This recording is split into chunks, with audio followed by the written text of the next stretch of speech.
வணக்கம் உறவுகளே. நாங்கள் இப்ப எங்க நிக்கிறோம் பாத்தீங்கன்னு சொன்னா சரியா கிளிநொச்சி கந்தசாமி கோயில் தான் நிக்கிறோம். ஏன் இந்த இடத்துக்கு இப்ப நாங்க வந்திருக்கிறோம் காரணத்தை கேட்டீங்கன்னு சொன்னால்,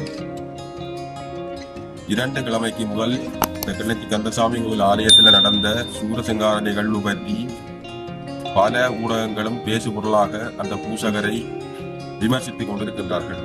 அந்த அடிப்படையில் தான் நாங்கள் இப்ப ஏன் எப்படியாக அந்த மயில் மீது ஏறி முருகனாக காட்சி அளித்தாரா அல்லது எதற்காக அந்த மயிலின் மேல் ஏறி சூரனை வதம் செய்தார் என்பது பற்றி தான் பார்க்க போறோம்.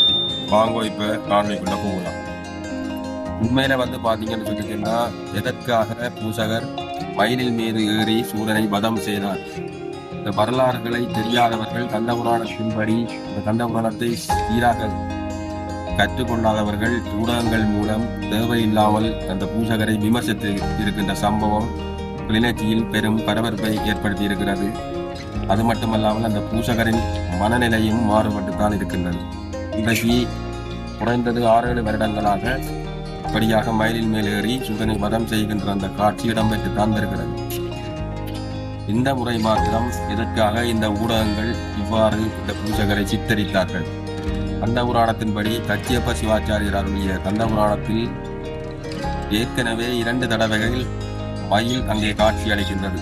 3வது தடவைதான் சூரனை சங்காரம் செய்யும் போது நெஞ்சை பிளந்து இதுகூறாக பிரிக்கின்ற பொழுது, முருகப்பெருமான் பிரிக்கின்ற போது சேவலும் மயிலுமாக சூரன் காட்சி அளித்து வாகனமாகின்றான்.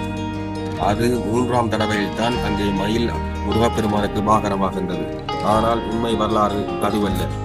ஏற்கனவே போர் நடந்து கொண்டிருக்கின்ற காலப்பகுதியிலே மயில் வாகனத்தின் மேல் தேவேந்திரன் எனப்படுகின்ற ஒரு தேவரை முருகப்பெருமான், நீதான் இந்த சக்கரவாத பறவையாக வருகின்ற சூரபத்மனை அழிப்பதற்கு தகுதி பெற்றவன் என அவருக்கு அருளை வழங்கி மயில் வாகனத்தில் சென்று நீ அந்த சக்கரவாத பறவையை அழித்து வா என தேவேந்திரனைத்தான் அழைக்கின்றார்.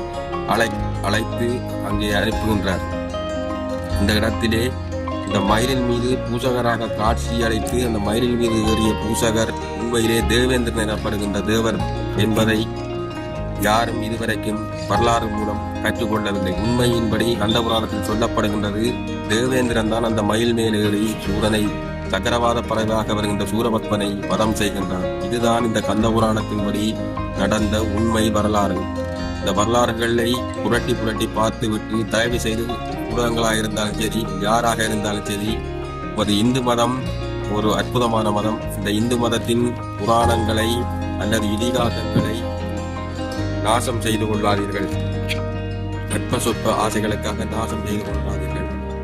நமது மதத்தை இப்படி நீங்கள் இப்படியான ஊடகங்கள் மூலம் போட்டு வரலாறுகளை பின்னி புடைத்து வரலாறு தெரியாமல் முருகன் போல பூசகர் ஏறி மயில் மீது ஏறி சூரனை வதம் செய்தார் என்ற கட்டுக்கதைகளை இனியேனும் விட்டுவிட்டு உண்மையிலே கந்தபுராணத்தை ஒரு முறை 2 முறை இந்துக்களாக இருந்தால் புரட்டி பாருங்கள். கந்தபுராணத்தில் அத்தனை உண்மைகளும் விளங்கும். அந்த பூசகர் உண்மையிலே தேவேந்திரனாகத்தான் மயில் மீது ஏறி சூரனை சங்கரித்தார் என்பதுதான் உண்மையான விளக்கம். தயவு செய்து யாரும் தவறான முறையில் இந்த பதிவுகளை பதிவிடாதீர்கள்.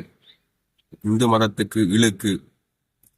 இதை காரணங்களாக வைத்து வேறு மதத்தவர்கள் எங்களை வேறு விதமாக நினைக்கக்கூடும். எனவே எமது இந்து கலாச்சார இதிகாசங்களின்படி நாங்கள் வரலாறுகளை சரியாக கற்றுக்கொண்டு உண்மை விளக்கங்களை நாங்கள் ஊடகங்கள் ஊடாக பரப்புவோம். நாங்களும் ஒரு ஊடகம் என்பதால் இதை நான் உங்களுக்கு தெளிவாக சொல்லிக் கொள்ள விரும்புகின்றேன். நன்றி.